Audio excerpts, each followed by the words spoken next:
প্রিয় দর্শক, আসসালামু আলাইকুম। আশা করি সবাই ভালো আছেন। ইতিমধ্যে একটা ভিডিও আপলোড করেছি যে একজন অসহায় ব্যক্তি আমার কাছে একটা কম্বলের আবদার করেছিলেন। তো এই যে আমার পাশে দাঁড়িয়ে আছে চাচি, উনি শীতে অনেক কষ্ট পায়, তো এই জন্যই হাতে আমি কম্বলটা উঠিয়ে দিলাম।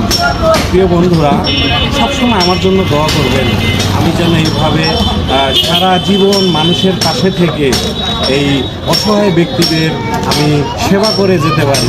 প্রিয় বন্ধুরা, এই যে অসহায় এই যদিও সামান্য একটা কম্বল, আসলে সে পেয়ে খুশি হয়েছে। আমার জন্য একটু দোয়া করবেন, আমি যেন এইভাবে সারা জীবন, শুধু আপনার জন্য না, সারা জীবন যেন এইভাবে মানুষের পাশে থেকে মানুষের খেদমত আমি করতে পারি।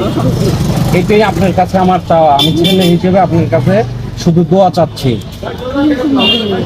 তো প্রিয় বন্ধুরা, হাফিজ ব্লগের সঙ্গে থাকুন এবং আমার ভিডিওগুলো নিয়মিত দেখবেন, লাইক কমেন্ট শেয়ার করবেন। প্রিয় বন্ধুরা, আজ চলে যাচ্ছি কিন্তু যাচ্ছি না, নতুন কোনো স্থানে নতুন কোনো ভিডিও নিয়ে ঠিক আপনাদের মাঝে আমি উপস্থিত হব। সবাই ভালো থাকবেন, ভালো রাখবেন, এটাই প্রত্যাশা করি। আল্লাহ হাফিজ।